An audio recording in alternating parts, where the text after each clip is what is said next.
Are going live. We are live. We are live, y'all. Jimmy Mubarak, happy Friday. A'udhu billahi minash shaitanir rajim. Bismillahir rahmanir rahim. In the name of God, the most gracious, the most merciful. So as you guys know, I didn't really advertise this one, but I always come to you guys on Fridays. I try. I can't guarantee that I'll be here every Friday, but my goal is to come and do a live at least once a week on Fridays at 10 a.m. Pacific Standard Time, 1 p.m. Eastern Standard Time. And my name is Rashida. I am a marriage mindset coach. I've been coaching women all over the world for the last 10 years. It is my love and my passion. I've helped them create success in their lives, in their relationships, in their careers, in their businesses. And so I turned my notifications off, but they're still coming. But I try to come at least once a week and to help you guys with topics that I think would be very beneficial for you. And as you guys are coming on, as you guys know, I normally will do a topic and then I will answer your questions or your comments or your concerns around love, marriage, courtship, all the good things that we as women are concerned about. I'll answer other questions if you have questions outside of that. But there's so much discourse on the internet now around, it's like male bashing, I'll call it. And I always think it's really sad because I've learned so many amazing things from really good men in my life, whether it was my father, my brothers, my husband. I've learned so many good things that have helped me to create success in my own life and in my own marriage. And so I was talking to a client the other day about this. She's a lawyer, and she was saying, she was working with a man, a lawyer, another lawyer, and she was learning so many things that were really helping her to become more successful in her career.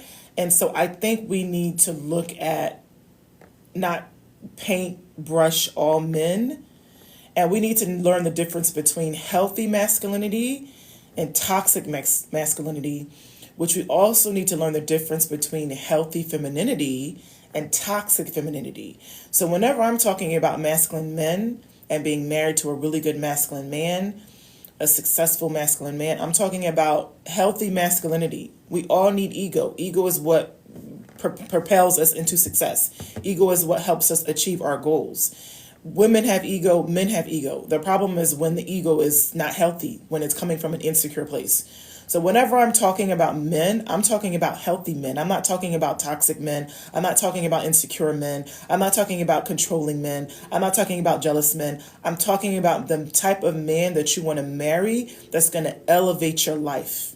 That's the type of man I married. He elevated my life. And these are the 10 things that I learned from him that really helped me grow. I've been married for 20 years.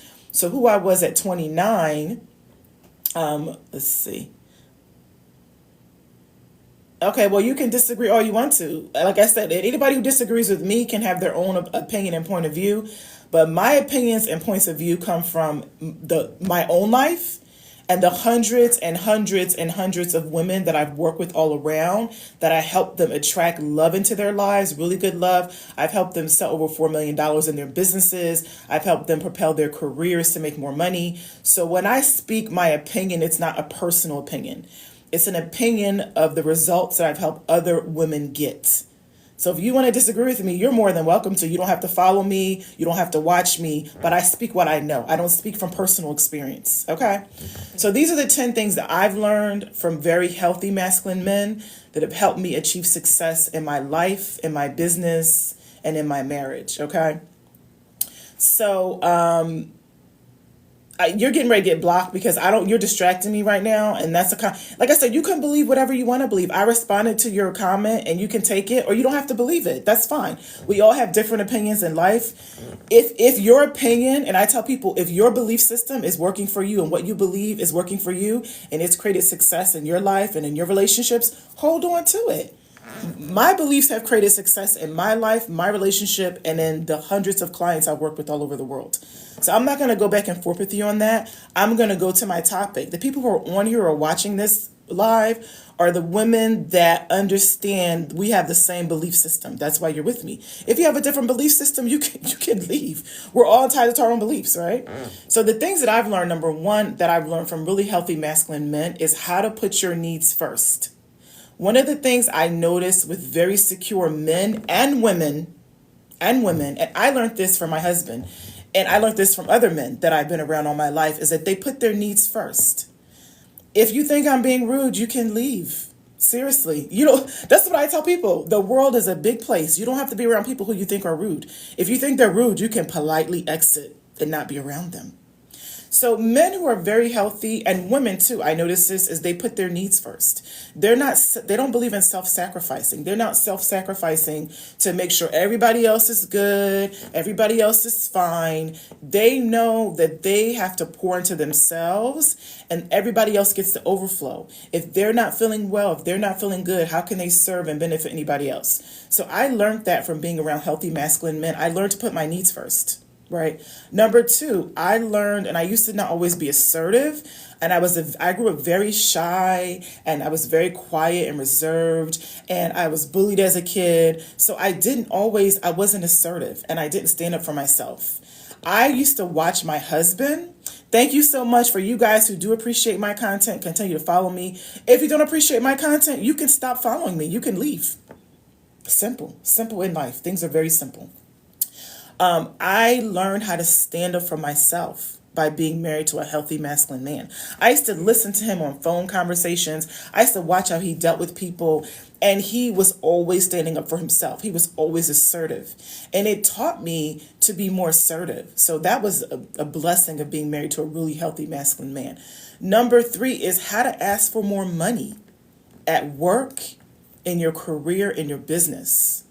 I learned how to negotiate from my husband. I learned how to negotiate while listening to him. He's been in sales forever. He taught me, he gave me the courage to go into sales. When I first met him, he was in sales, and this is 20 years ago. And I've been in sales for 18 years. He was the battery in my back. He was like, you're an amazing teacher. You teach people how to do all these different things. You'd be great at sales. I'm going to answer your questions, guys. Once I get through my list, I always answer questions. So just give me a second to get through my list, okay? Because I put the recordings on my YouTube channel, and I want you guys to really benefit from what I've learned from this really healthy masculine man. He put the battery in my back. The reason why I have my businesses, the reason why I'm in sales is because of my husband. He was in sales, and I used to listen to his sales conversations and how he always stood up for himself, and he always negotiated, and he was able to make more money. He taught me how to make more money. He taught me to really how to believe in myself and how to ask for exactly what I wanted from clients and customers, right?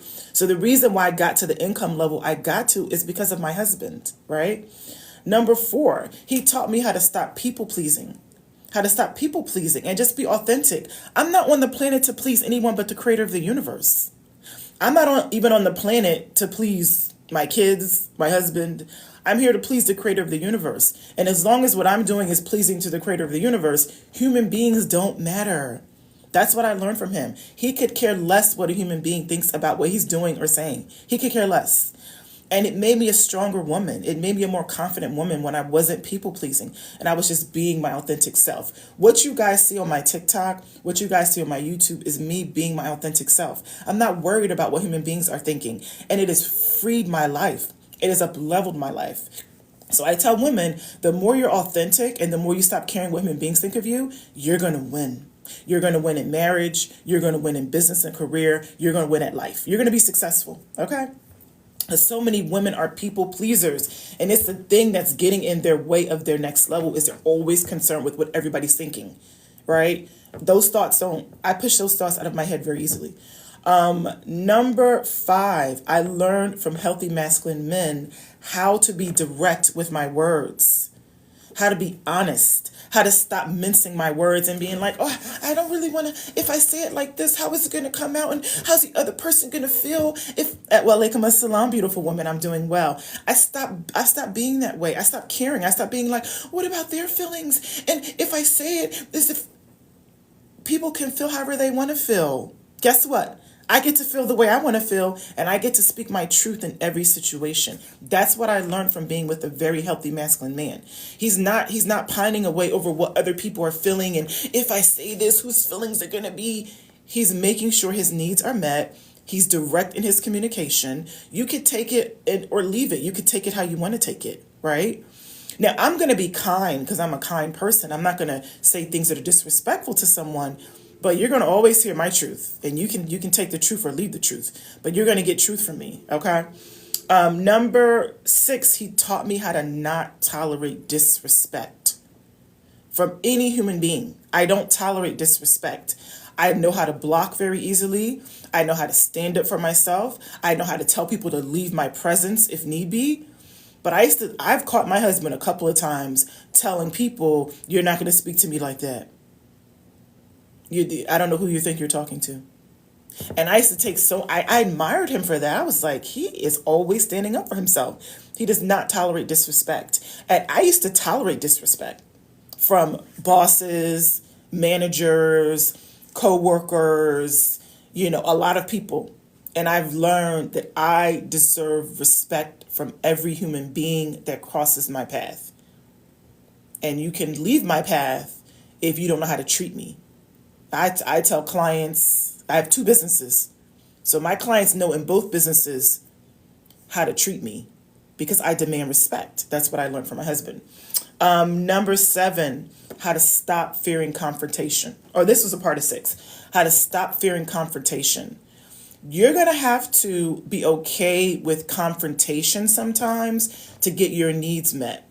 You're going to have to be okay with conflict sometimes. Exactly. Tell them too much softness. Women who are too soft get taken advantage of.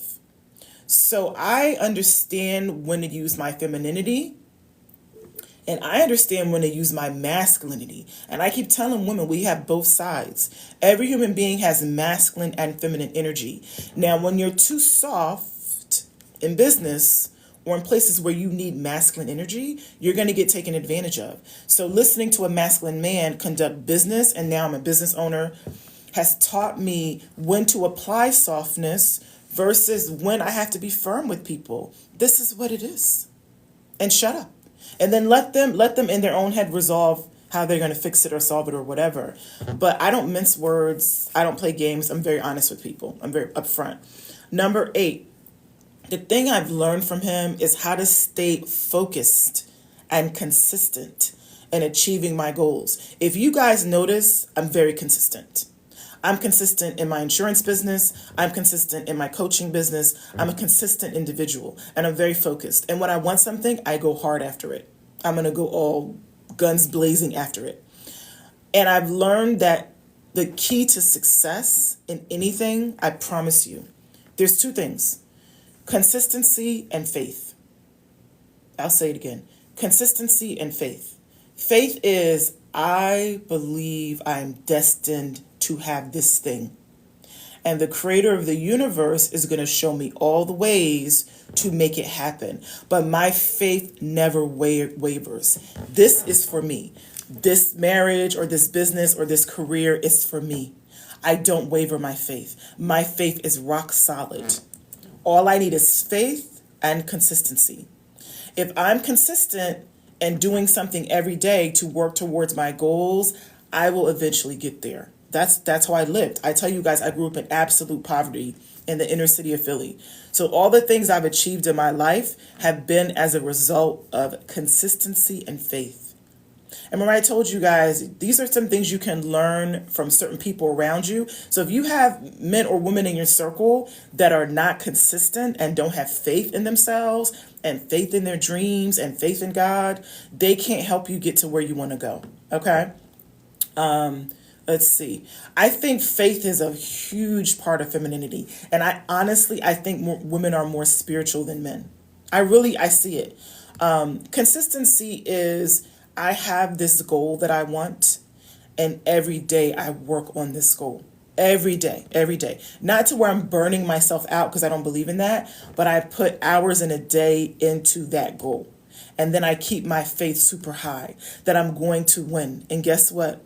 I would say 90% of my goals I've achieved. Okay. But I learned that from watching a very ambitious, my husband is super ambitious, comes from, poverty in Africa, West Africa, came to America. I mean, the hardest working man, James Brown said he's the hardest working man in show business. My husband is the hardest working man in his business. He's a very hardworking man. And I learned how to be consistent and focused through watching him. Okay. And he would put the battery in my bag too sometimes and be like, you said you were going to do that today. What happened? You said you were going to do something towards your business today. Why didn't you do it? So he was always holding me accountable. Even when I was sometimes like, ugh, I'm tired, I don't want to, he would hold me accountable. We need accountability partners in our spouses, okay? Yes, Farah, tell them, even on quiet days. And this is what I tell Muslims. So a lot of times you don't see things shifting, so you think I have to stop being consistent. But what you don't understand is Allah subhanahu wa ta'ala is in the background making things happen. So you can't always see how he's moving mountains for you. But if you just stay walking towards the mountain, even if you see the mountain is right there and you're like, well, there's a mountain. How am I going to get past the mountain? He is slowly moving the mountain out of your way.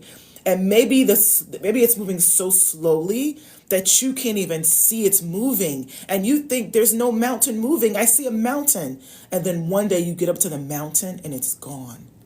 So Allah subhanahu wa ta'ala is in the background making things happen for you if you keep your faith and you work consistently. Okay. Number 10. He taught me, I feel like my numbers are all discombobulated. Hold on. Let me fix my numbers because I'm discombobulated now. Okay. I'm sorry, this is number 8. My numbers are off. Is how to stop caring what people think of you. I used to let what people thought of me live rent-free inside of my head and inside of my heart. I believe that the most powerful force that women have inside of them is their intuition. And I believe Allah subhanahu wa ta'ala is communicating to us through our intuition. But if you have all of this negativity spinning inside of you of, I'm not good enough, how am I going to get there? This person's going to think I'm crazy, you're not connected to your intuition. You can't hear it. So the more you can push out of your head what people are thinking of me, if I do this, if I say this, you start getting in connection to your intuition, which will lead you to success. I promise you, God wants you to have success in this life too. He tells us in the Quran to pray for the good of this life and the good of the next life, which means you get to have both. You get to have both. But if you are stuck in unworthiness or I'm not good enough or what people are thinking about me, you're gonna create blocks. You're gonna create blocks to your success. Okay. And then number 9 was how to speak your mind without a filter. There's no filter in me. I'm in my authentic truth. When I talk to you guys, when I come on TikTok or YouTube or wherever I do, I don't filter. I don't filter myself, right? I'm authentic. I live authentically. And that's how you create success. A life that feels like success for you. Success has different meanings for different people. But you want to create a life that feels successful for you. You want to know what that means, okay? And then the last thing is, this is what I've learned from really healthy masculine men. I'm super emotional. Girl, I could go from 0 to 60 in like 2 seconds. I've had to learn how to get control over my emotions. When I'm feeling very emotional about something, I have to take a breath.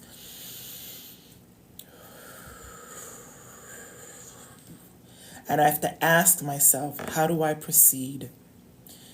With my logic. How do I make the right logical decision, even though I'm tied up in my emotions? Like a lot of women are. Oh, I like this guy. He's really cute. But I see all these red flags. How do I take a step back and stop reacting from my emotions? Oh, he didn't call me. And now I'm scared. Now I want to call him. And I want to like double down and call him like 3 times. And how do I take a step back? Process my emotions within myself. Not with him. And then make logical decisions in my best interest. That's what I've learned from my husband. He can get emotional, but he's going to take a step back before he talks to a client or a customer. And he even calms them down when they're emotional. He's like, I'm not going to actually have a conversation with you until you're calm. I can help you once you calm down. I do that with people now. I can help you once you calm down. Or we can figure it out once you calm down. But if you're in your emotions right now, you're not going to hear me. When people are in their emotions, they don't hear you. So I've learned to do that technique with calming myself down and then calming the person I'm talking to down so we can have a real logical conversation. Okay? And the bonus that I've learned, the most important thing I've learned from my husband that really helped me grow as a businesswoman, as a mother, as a wife, is how to push past my own fears, how to be brave, how to take risk. Really healthy masculine men are risk takers. They will go jump and just figure it out as they're falling to the ground. And I had to learn that. Starting a business, I bought a business, which was the scariest thing I probably have ever done in my life. And I still every day have to manage my fears around it. I have to still take risk. I have to keep my faith high, even no matter what's going on in it, right? So those were the really important things I think that I've learned from him. And when you marry a really healthy masculine man that also wants you to achieve your own personal goals, you can learn these things from him too. Always have your own personal goals, okay? So now I'm going to go back and see, you guys had questions and comments and concerns. So let me go back and see. Let me scroll up and see what you guys are asking. Hold on for a second. I was talking for a minute, so I missed a lot. You can put your comments back in too if I missed it. Yeah, I think when you have really high faith, I think you are spot on in your femininity. When you feel really close to God, I tell people all the time, I see Allah subhanahu wa ta'ala as my helper. He's my friend. He's my protector. I talk to him like that in the moment. If I'm feeling stressed or worried or nervous, I'm speaking to him in the moment. And I really believe he's right there with me. Like he says, I'm closer to you than your jugular vein. I'm here. So when I got a problem, I go to my source first, right?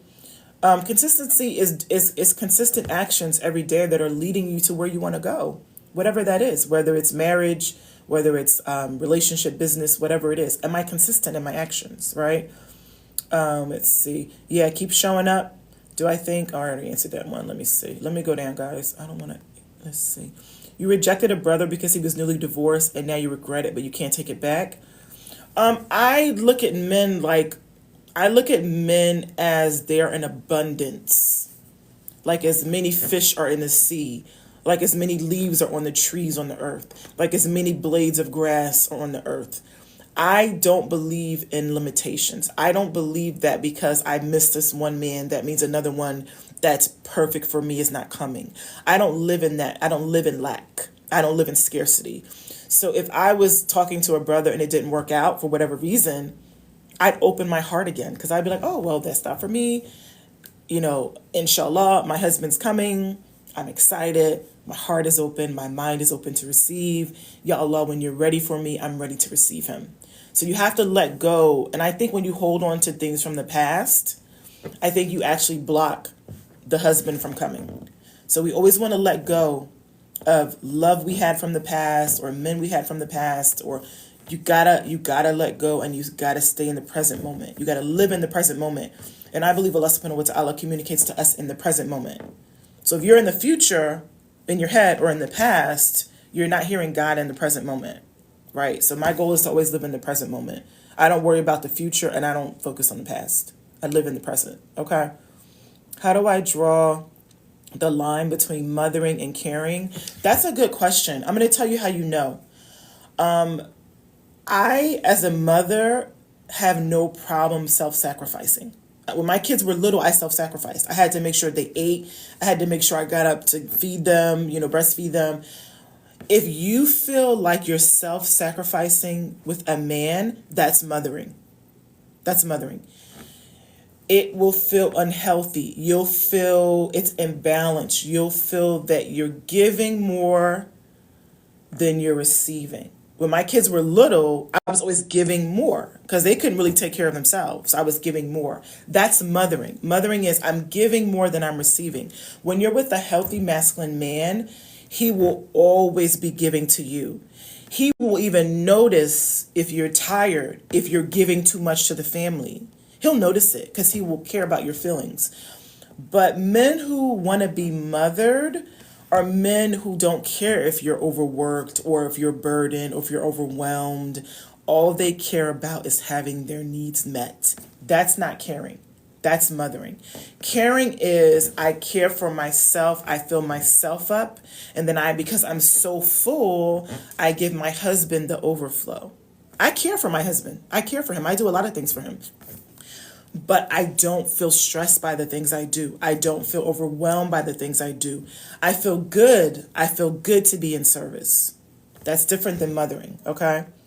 Let's see, you grew up around housewives. Yeah, I get it. It's hard to stop wanting to just be provided for and work.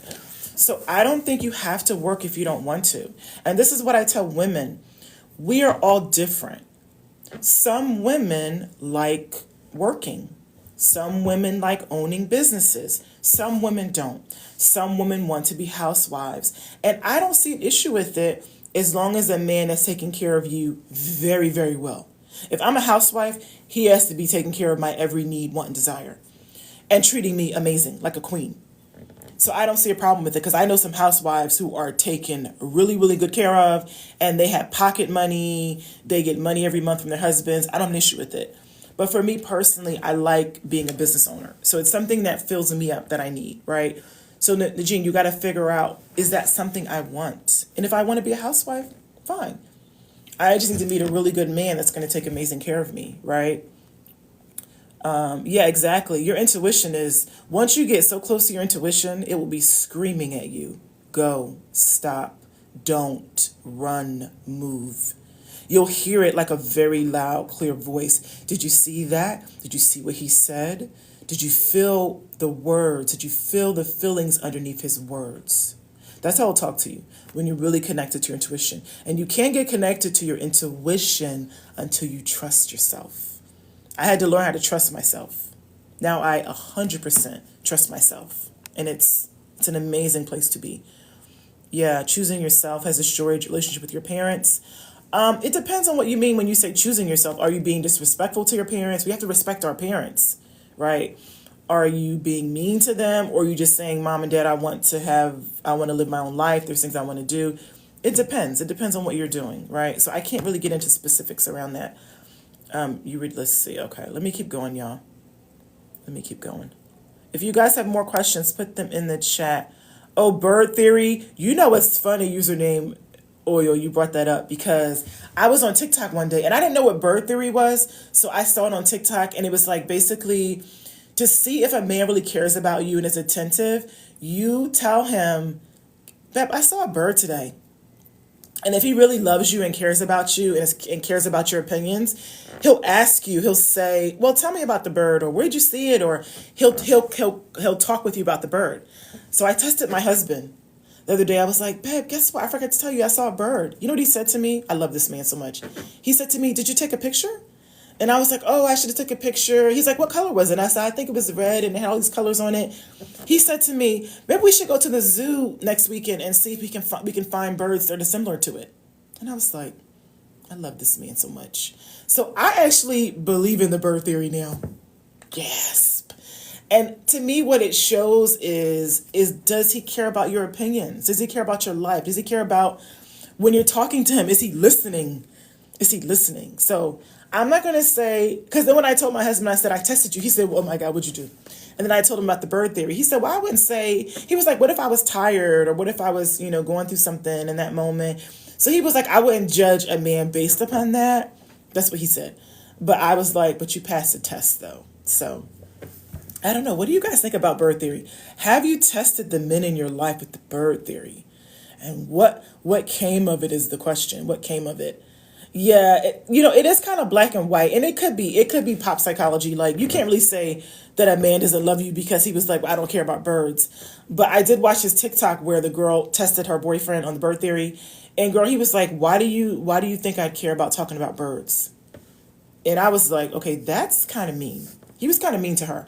So I would say, you know your man, if he's mean to you, if he's like, I don't care about birds, I don't want to talk about birds, like shut up about birds, I feel like that's a blazing red flag that he doesn't really care.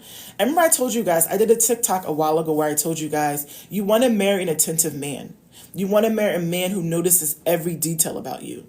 It will make your life so much easier when you are married to an attentive man. when he can feel your moods, and he notices when things are wrong, or he notices when you need something. That's the type of man. That's the type of man you want to marry. I promise you, he'll make your life easier, and he'll be thinking about ways to make your life better. He'll see something. I'll give you a stupid example. So my husband left like fruit or something in our bedroom the other day, too long, and I didn't notice it was there, and there was like gnats. There were like been gnats flying around, and they are so annoying and disgusting. And the other day he bought from Amazon like a gnat machine thingy that like catches gnats. It's like an electronic something impulse out, and to get the gnats, and now the gnats are all gone. That's what I mean. Like a man who really loves you and sees you're annoyed by something, or sees something's not working for you, he is all over it, girl. He's all over it, trying to figure out, how do I solve this for her? How do I fix this for her? How do I make her happier? My husband still to this day will ask me, do you still want to work? If he sees I've had a stressful day, he's like, do you really want to work? Right? I like to work, so that's just me. But you want to marry a man who is like concerned about your well-being. Like, that's to me is like, that's not pipe psychology. Is he concerned about what I'm concerned about, right? Yeah, there's some mean people, y'all. There's some real mean, and there are some mean men in the world. But guess what? There's mean women too. There's plenty of mean women and mean men. So you want to steer clear of any of them, of all of them. Some birds only sing when they want attention. Oh, I like that. Oh, I like that, Farrah. I like that. You're going to have me delve into that within myself after I get off the chat. Some birds only sing when they want attention. Are they quiet? Are they quiet when they don't need attention? Kind of sounds like women. Oh, girl, you always take me deep. I feel like I want to go deeper with that. I only think about that when I get off the live. Like I said, if you guys have questions, comments, or concerns, let me know. I'll be on here. I'm always on here for like an hour. If you guys have questions, comments, and concerns about love, courtship, marriage, even people ask me about business. I do life coaching too, so I coach women around life. And really about how to be intentional within themselves. How to feel their feelings, hear their thoughts, know their energy they're sending out.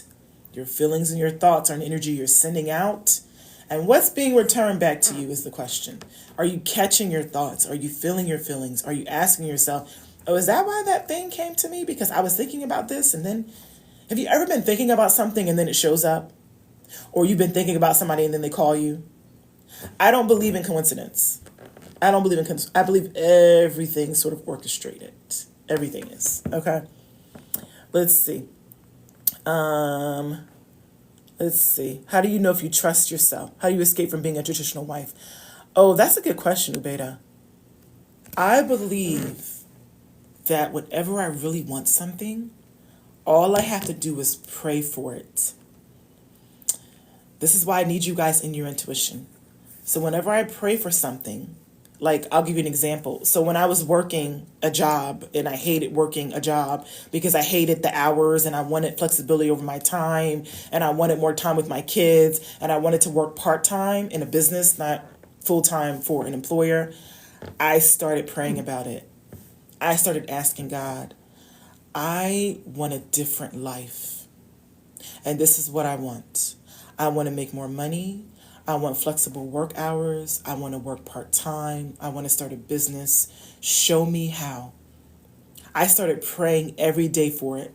And then what Allah subhanahu wa ta'ala does is he kind of like breadcrumbs you. So he'll give you an idea.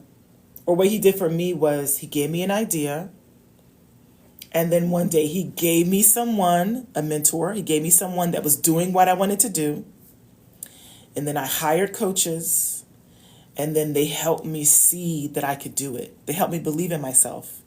And then over time, he started giving me clients. And now what he does is he gives me ideas. And I believe my ideas are worth money. I believe my ideas, I believe my gifts and talents that the creator of the universe has blessed me with are valuable.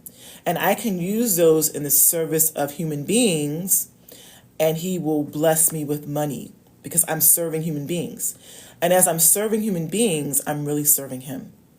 So now what I pray for is show me how to serve you by serving human beings in my businesses. And then he gives me the ideas, whether it's content creation ideas or coaching program ideas or the market I should target with my insurance business ideas. He gives me the ideas. And then what I do is I express gratitude because he says, if you're grateful, I'll give you more. So whenever Allah subhanahu wa ta'ala gives me something, even an idea, I'll be like, oh Allah, thank you so much for that idea. And because I stay in a state of contentment and gratitude, then he gives me more ideas, or he gives me more customers, or he gives me more money. So start first with telling him what you would like for your own fulfillment and peace and happiness. If you don't want to be a stay-at-home mom, there's plenty of stay-at-home moms that start online businesses or businesses where they're selling things. I always tell women, sell something that you love, that you already use. If you can sell something you're already using, that you love, that you can vouch for, you can sell it to other people. And if you know it's a good service, it's helping people, right? You're being rewarded double because you're being rewarded by the creator of the universe because you're benefiting another human being's life. And then you're being rewarded by the person who you're benefiting because you're receiving money. That's how I look at money. I feel like money is just service. It's just me providing a service that's helping people, okay? And I think God wants me to help people. So start praying, Ubeda, for what you want to create in your life. You'd be surprised how he'll show up for you and give you so many ideas, okay? And then don't be afraid, because sometimes human beings are very afraid. So Allah subhanahu wa ta'ala will give them an idea or the resources to start something they really want to do, but then they go into fear. And I believe it's shaitan. So then shaitan will start whispering to them, you can't do that. You're not smart. You don't know how to do that. How's that going to work? You don't have money to start that. So I've learned to recognize his voice. Shaitan's voice is very limiting. It's very doubtful. It's very fearful. So whenever I'm in a state of fear, I seek refuge because I know that's not from my creator. He doesn't want me to live in fear, right? And then I ask for guidance. I ask for guidance every day. I pray for guidance every day. Ya Allah, guide me, right? And he'll guide you, okay? But don't ever feel like you're stuck. I promise you, you're never stuck in anything. You aren't. It's shaitan telling you that, but you're not. You're not stuck. Mothering, yeah. We only mother children. We're not supposed to mother men. Do women not know this? You're only supposed to mother children. And even, I'll be honest with you, when your children get to a certain age, you have to teach them how to be independent. Right? My kids now, what do I really do for my kids? I still cook for my kids because I still enjoy cooking for them. They do their own laundry. They put their own clothes away. They clean. I help them, they help me clean, keep the house clean. They do their own homework. We talk about their grades. They have good grades. They're focused on their own achievements. I mother them, but it's not the same level of mothering. So even your level of mothering changes depending on the age of your children. So you shouldn't be mothering a man. I don't understand why a grown man would need to be mothered. If a grown man needs to be mothered, that says something about his relationship with his mother. So that, to me, is like a red flag. That would scare me a little bit.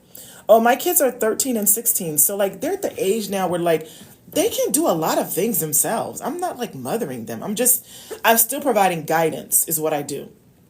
So if they come to me with something, I'm going to guide them. I'm going to give them guidance, and I'm going to tell them this is probably why you should do it this way or this way. But then I give them the freedom to sort of be independent. I give them the freedom to make mistakes. I give them the freedom to learn on their own. I don't just do everything for them, Should I talk about money and bank account, behavior, marriage? Yeah, I think I mentioned this before, honey, in previous chats. I think if you're afraid to discuss finances before marriage, it's going to be an issue in marriage. And you can even, if you don't feel comfortable discussing finances with this potential suitor, you can have your father or your wali discuss finances. Because you need to know where this man is financially if he's going to be providing for a family. You need to know, right? And it does. Yeah, money causes, they say I think they say the number one reason why couples divorce is money. It's money issues. Is that they're not having conversations around money. People are lying or they're like you said, they're shy. They're shy. But you want to know some things. And I mean, he's supposed to be providing for you, so you probably want to know, can he? Right? And then what is your lifestyle? What's your expectations for where you guys are going to live? What part of town? How much is rent or mortgages? Or, you know what I'm saying? Like, what are you guys going to do as far as once you get married? I think we get into like la la land and it's all, oh, he's so cute and I love him. But we don't get to reality, which is kind of where you want to be if you want to create a healthy, loving marriage. And me personally, like, I don't believe in joint bank accounts. Like some women do joint bank. I don't do that. He has his own account. I have my own account. I don't believe that he needs to know like my money stuff. That's just me, my personal opinion, right? As long as the bills are paid, he's paying the bills. Like, what do I, and I pay for my own, like I pay for my own business bills. I pay like my own cell phone. I pay like my own stuff, but like the major house bills he pays. And I just feel like, I don't know, that could be something from childhood because I saw women being sort of financially taken advantage of. So maybe I have something still around that where I don't really I don't need him in my bank account. He pays, so I pay for like my cell phone bill. He pays the majority of our bills, like our household bills. Yeah.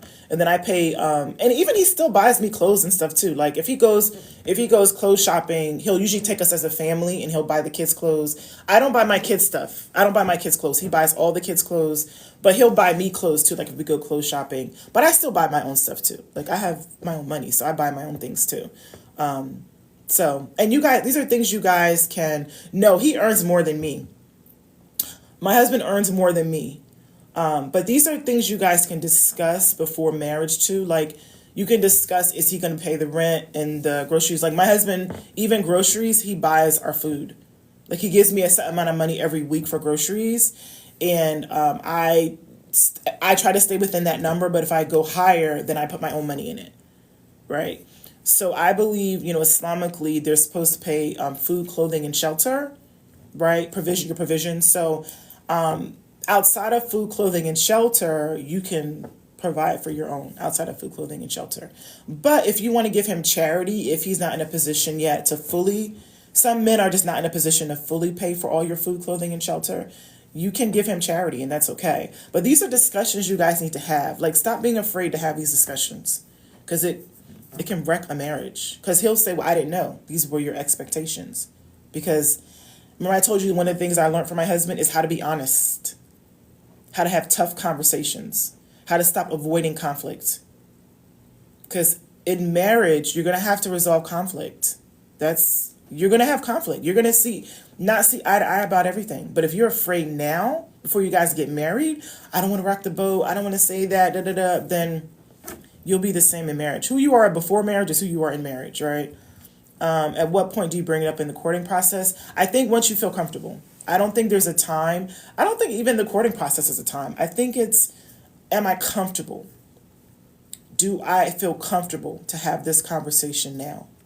Do I want to marry this man? Because I feel like when you get to the point where you're like, I want to marry this man, like I'm 100% sure, because you guys have talked a lot and you've seen his behaviors. Once you get to that point, I think you want to have those conversations because then you're serious and you're like, no, we're getting married. We're getting married. We set the intention and now we need to really hash out some of the details. Even in the nikah, in the contract, you guys can indicate like financial structures and what you're going to do finance wise and, what your expectations are and that kind of, you can hash it out in the contract too. So, my brother's on. Assalamu alaikum. My brother's on. Let's see. What are you saying, Uni? Before you married your wife, you met with her brothers and her family. Oh, I love that. I love you, Uni. My brother said before he married his wife, y'all been married for what, 15, 16 years? He said he met with his wife's brother and family, and he told them what he was making. And then he told him what his earning potential was as far as where he saw himself going, right? Money-wise. I think that y'all been married 14 years. Wow. I think that's so beautiful that you did that. Because I think what you were showing to her family is, I'm going to provide for your daughter and I have a plan to provide for your daughter. And my sister-in-law doesn't work. My brother's wife doesn't work. Right. So I think that's a good conversation to have, even with the family. You're right. Because A Muslim man has to provide for you. So why are we acting like this is a conversation that we're scared to have? I don't.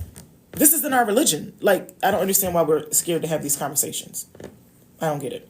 Y'all tell me.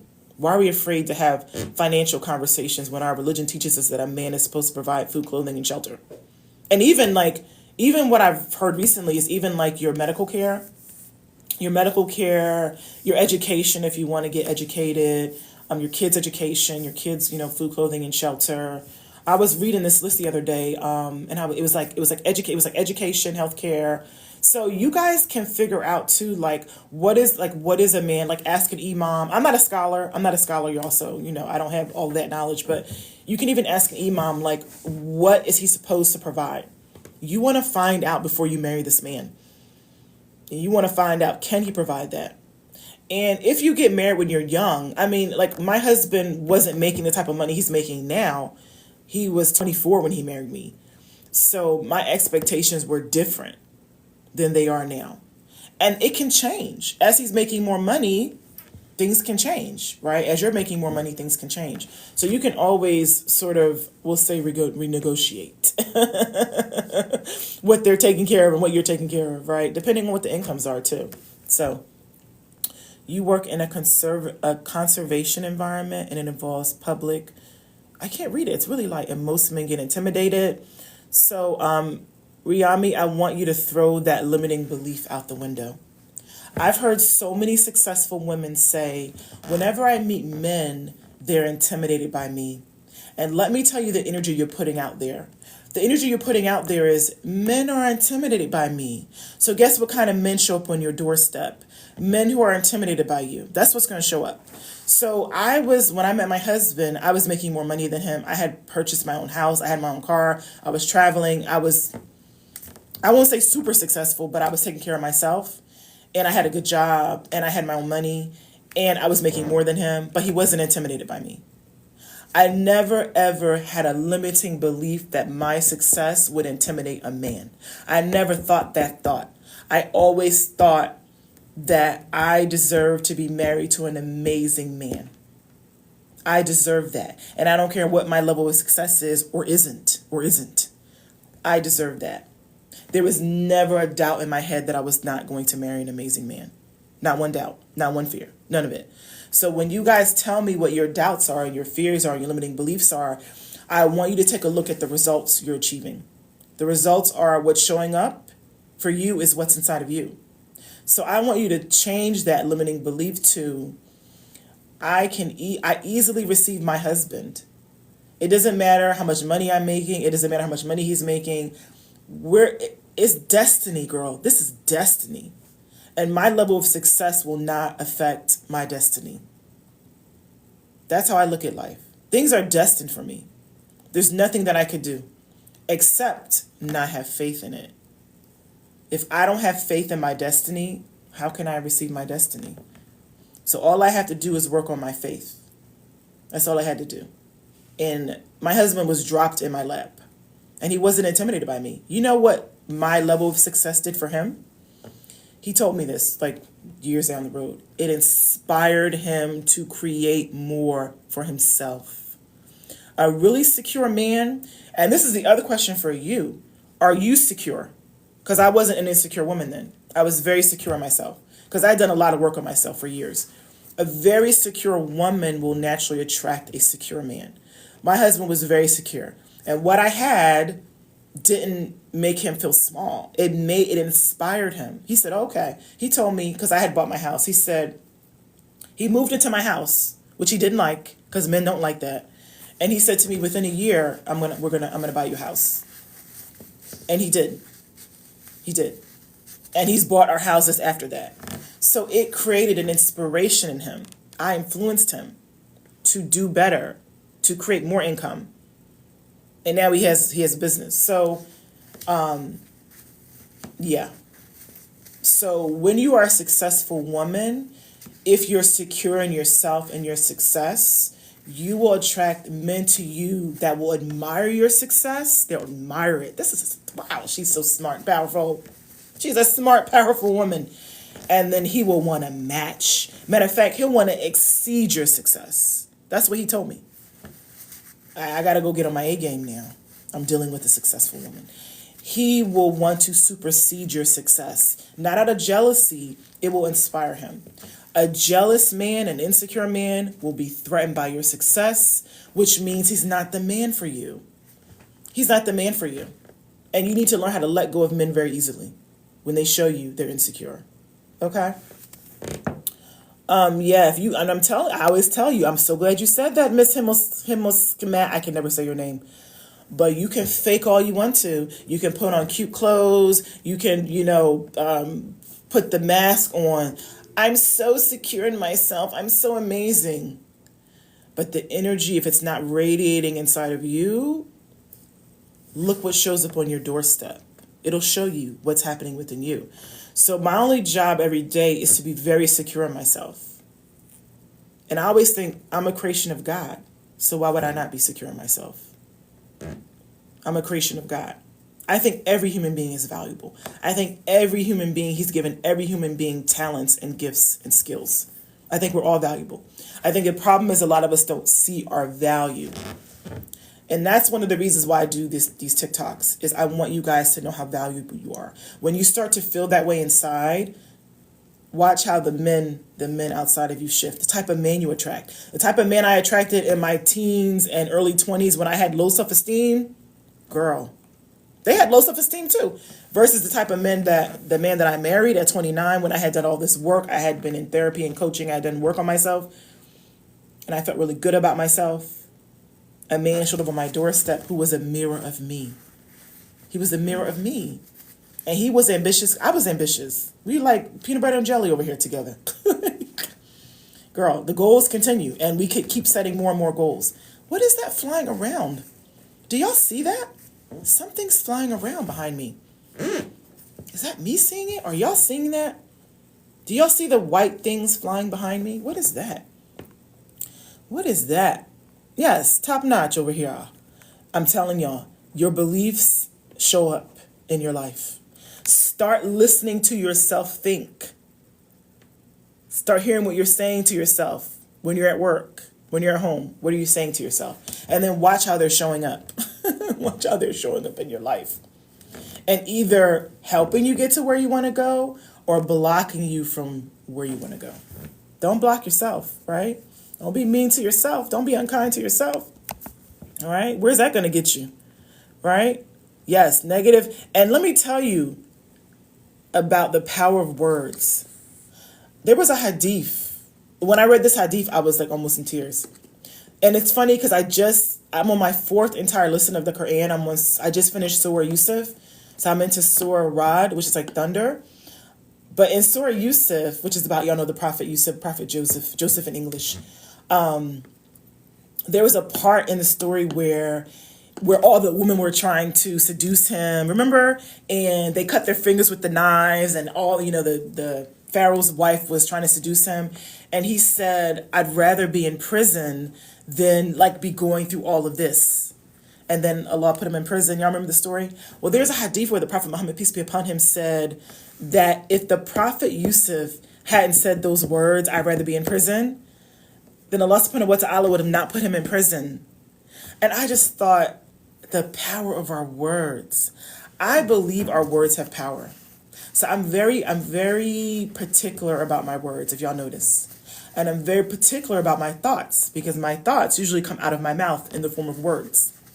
And I'm very particular about my feelings. I feel my feelings. I ask myself, are these feelings serving me? Are these thoughts serving me? Or are they hindering me? So that hadith is powerful. So you got to start watching your words. Most people, like when I coach clients all over the world, they don't hear their words. They don't hear what they're saying to themselves on repeat.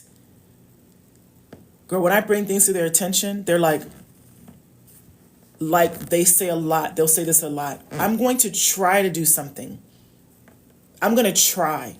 What do you think the word try implies to your subconscious? I'm never going to do it. I'm going to keep trying to do it. So whenever I really want to do something, I say, I'm going to do it. I am going to achieve that. I am going to do that. I am going to figure this out. I am. There's no try. As Yoda said, In Star Wars, remember in Star Wars where Yoda was like, there is no try, there's no try, only, what did he say? I gotta Google it. What did he say? There's wisdom in Star Wars, y'all. There's so much wisdom in Star Wars. This is the way. Mandalorian, we love that show, Mandalorian. And in Mandalorian, they always say, this is the way. And you know, in the Quran, Allah says that a lot too. He says, this is the way. And I think the person that wrote Mandalorian must have got some inspiration from the Quran. Because Allah says it in the right all the time in the Quran, this is the way.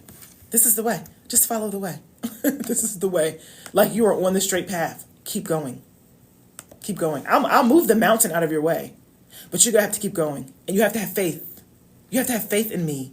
Do you know your faith in God is like tears? Is the most powerful energy on the planet, in the universe.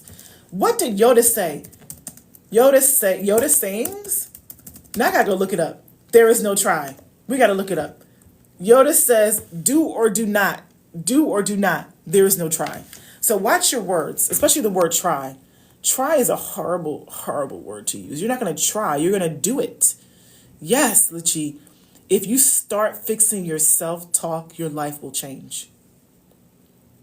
This from a woman who grew up, I tell y'all my story, low self-esteem, inner city, and poverty. But everything in me was like, I'm going to get out of here. I never ever said I'm going to try to get out of this situation. I'm getting out of here. I had faith in myself. I had faith in God, and I knew I could create the life I wanted. I knew it. If you ever listen to really successful people, when you watch the news or, I don't know, if you listen to like really successful people, their words, you'll never hear them say, I'm going to try to do something. They future. They'll say, oh, we're getting ready to accomplish this, and this is the next thing we're going to do, and we're getting ready to go here, we're going to go to the moon, and then we're going to go to Mars, and then that's how they're creating success. They believe it. There's no doubt in them. There's no fear. Like Allah says in the Quran a lot. No doubt. You don't have to have doubt. You don't have to have fear. And I tell you all the time, fear is from Shaitan. I promise y'all. He's in your ear. Like, you can't do that, girl. You can't have that. You can't get there. You're too successful. You can't have a good, secure, masculine man. He's going to be threatened by your success. Because, like I told you, his number one favorite thing is to break up marriages. So he doesn't want you to start a marriage. So he's automatically trying, and he knows your trigger. And your trigger is, well, maybe because I'm successful, I can't have a good husband. So then he's like, yep, you're right. You don't deserve a good husband. You're too successful. And you fall right in line. You're right. I think you're right. I think you're right. Instead of seeking refuge and saying, I deserve a good husband because I'm breathing. Duh. I deserve love because I'm breathing. Duh. I deserve love because I'm a creation of the Most High God. Duh. That's how I talk to Shaitan. That's how we have conversations. I deserve to make the amount of money I want to make because I'm going to use this money in the service of the creator of the universe. I'm going to give more charity. I'm going to do more good with my money. I'm going to support more orphans. That's why I'm supposed to make more money. That's how me and him talk. Or I put Quran on because then he just goes away. But he knows my triggers too. So he comes at me from, like he says in the Quran, he told Allah, I'm going to come at them from the left, right, front, back. I'm going to come at them from every direction. And then Allah subhanahu wa ta'ala put guardian angels front, back, right, and left. Why do you think he did that? Why do you think he did that? Because he's like, no, I have angels guarding them. I have angels guarding my chosen servants. So Shaitan doesn't have power. He can only whisper. Y'all got to start recognizing the voice, his voice. His voice is so freaking limiting. His voice is based in fear and lack and scarcity. That's what his voice sounds like in my head. So I need to make a short film. You know what I don't know if I want to do that though. Gasp. I was just thinking, it's Halloween too. Like, I need to make a short film of like Shaitan versus me. Like, maybe I should. Like his voice versus my voice in my head. And how I recognize his voice versus how I recognize my creator's voice and my voice. What's the difference? What's the difference? Do y'all recognize the voices? Right? Or is this the voice of my parent that made me not feel good enough? Whose voice is this? Whose voice is this telling me I can't do something? Right? And me. Yes, I agree. Yes. Ask for the highest level of paradise. We should ask for the best things. I tell you, Allah says in the Quran, pray for the good of this life and the good of the next life. So why would he tell us to pray for both? If we're the chosen servants, if you're a chosen servant of God, what do you think if you create more good, if you create more success, if you create more money, what do you think you're going to do with it? You're going to help more people because you actually are a righteous person. You know how many of these wealthy people are just don't even believe in God? And look what they do with their wealth. They use their wealth to oppress people. They use their wealth to harm people. They use their wealth to, you know what, I don't like to say the word. I got to do my puzzle. Hold on. They use their wealth to harm people. What do you think you're going to use your knowledge and your wealth and your energy for? You're going to do it for the service of the creator of the universe. So of course he'd want you to have good. You deserve good. You deserve it. You deserve it. And that's how I look at it. If I'm sponsoring an orphan right now, I could sponsor more orphans. If I had more, I could do more, right? I could do more good in the world. I could help more of you guys. So I think once you know your purpose, and I think, that's the other part too, is like learning what your purpose is. What is God naturally given you? What are your natural talents and gifts and skills? And how can you use them in the service of him? By serving his creation, right? We got off topic, y'all. We're still off topic. Let me see. You always feel so good and motivated. Oh, every time I have a live. And the creator of the universe gave me the gift of words. He gave me the gift of words. The coffee lady said to me today, the lady I go get my coffee from, she's like, you're so poetic. When you talk to us, you're so poetic. And my father was a poet. So we inherit our gifts from our parents too. So my father, yes, and my brother is a poet, and my brother's a storyteller, and my father was a poet, my father was an imam, and my father liked to preach to everybody, and I've inherited the gift. I love it. If y'all could see the inside of my soul right now, it's on vibrating on fleek right now. I'm so high right now because I love inspiring people, and I love preaching, and I love coaching, and I love teaching. I love helping people transform their lives. It's a gift, but I know why I have it. I have it in the service of Allah subhanahu wa ta'ala. Why do you have your gifts? And what are you doing with them? Don't let Shaitan get in your head. Don't let him get in your head because he's wicked and cunning. And he knows your triggers. He knows your wounds. He knows your insecurities. He knows how to speak to you through the voice of your insecurity. Right. So I know that there's a real energy in the universe. I know the creator is real, and I know he wants good for us. I know he does. And so I pray to be able to see it. I pray for God. I tell you, I pray for guidance every day. Ya Allah, guide me. I don't know. I don't know where I'm supposed to go. I don't know what I'm supposed to do. I don't know. Even if you notice, like in the prophet stories, may peace and blessings be upon them all, they prayed for guidance. And there was times in their prophethood where they felt unsure or unsafe, or I don't know if I'm going in the right direction, or what do I do next? I haven't received revelation in a while, like with the Prophet Muhammad, peace be upon him. I haven't received revelation in a while. I don't know, Ya Allah, show me. Tell me what's next. And then he would drop revelation down, right? So it's like, I look at their stories as examples of how we could live in today's times too. Pray for guidance. Why do you think you've been created? You're here for a reason. You're here for a reason. Mostly you're here to worship. And I believe there's different ways to worship, right? Let's see. Oh, you're going? Okay, yes, easy money. Yes. Love you, bro. That's my bro. Easy money. Pray for easy money, y'all. Pray for fun money.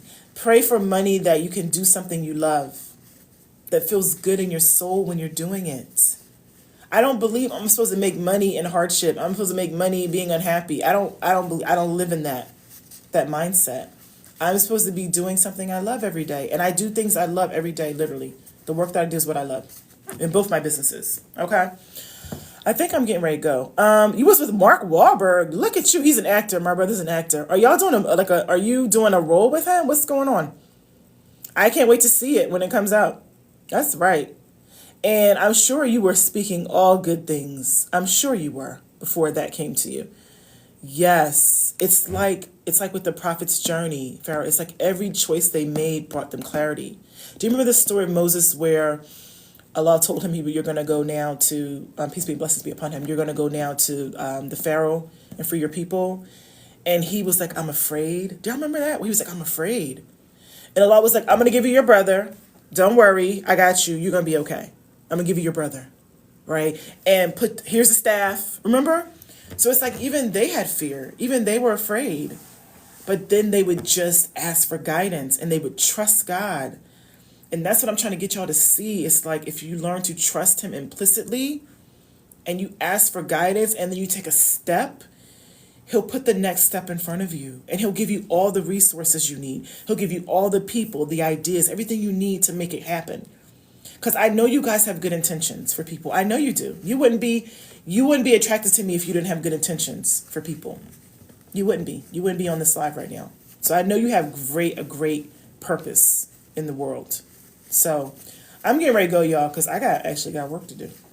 And I've been on here for more than an hour. But I'll put the whole YouTube, the whole TikTok on my YouTube, the whole recording on my YouTube channel. So follow me here on TikTok and subscribe to my YouTube channel. I'm finally monetized, alhamdulillah. And it will allow me, when you guys follow and subscribe, it will allow me to do more of these and do the work that I love and help people all over the world. There's so many good things I want to do in the world. And inshallah, may Allah bless us all to do as much good as we can while we're here in his service so that we can be with him, inshallah, in the next life, the real life. So I'll talk to you guys very soon, inshallah. Okay, my salams.